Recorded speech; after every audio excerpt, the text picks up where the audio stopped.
پتہ ہے دنیا میں بہت سارے لوگ ہوں گے جو آپ سے یہ دعوے اور وعدے کریں گے اور آپ کو سہارا دینے کا بھی کہیں گے، لیکن آپ جانتے ہیں کہ یہ سہارے مکڑی کے جالے سے بھی کمزور ہیں۔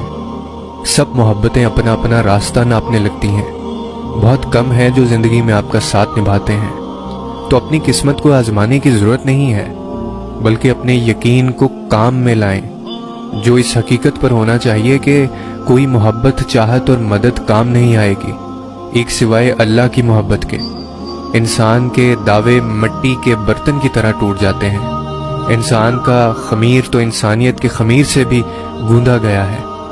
پھر کیا ہر طرف انسانیت دکھائی دیتی ہے؟ ہر چیز جو زمین میں موجود ہے وہ دو رخ رکھتی ہے، شر اور خیر۔ صرف رب کی ذات ہے جو صرف رحم ہے، کیونکہ اسی صفت پر فرمایا ہے کہ یہ غضب پر غالب ہے۔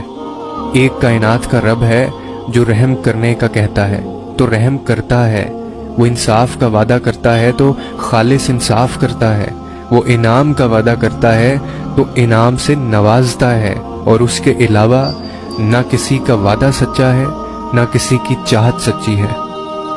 اور اللہ صرف یہی دیکھتا ہے کہ جب تم سجدوں میں تڑپتے ہو، اللہ دیکھتا ہے جب تم دعا کے لیے ہاتھ اٹھا کر خاموش ہو جاتے ہو، اللہ کو اندازہ ہے جب تم صبر کرتے بھی تھک جاتے ہو، اور اللہ کو ہر اس لمحے کی بھی خبر ہے جب تم بے بس ہو کر خاموش ہو جاتے ہو۔ لیکن کچھ چیزیں ہیں جو اللہ ہم سے بھی چاہتا ہے۔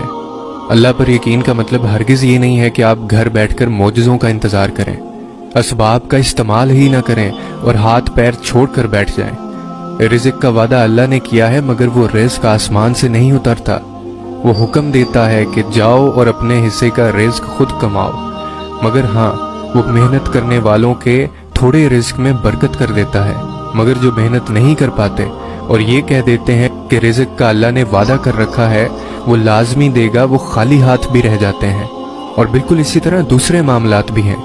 جو مشکل لگ رہا ہے، جو مل نہیں رہا، آپ اس کے لیے اسباب کا استعمال کریں، محنت کریں اور یقین رکھیں کہ اللہ آپ کی محنت کا صلہ ضائع نہیں کرے گا۔ اور جب معاملات سمجھ سے باہر ہو جائیں تو اس سے مشورہ مانگیں، اس سے بات کریں۔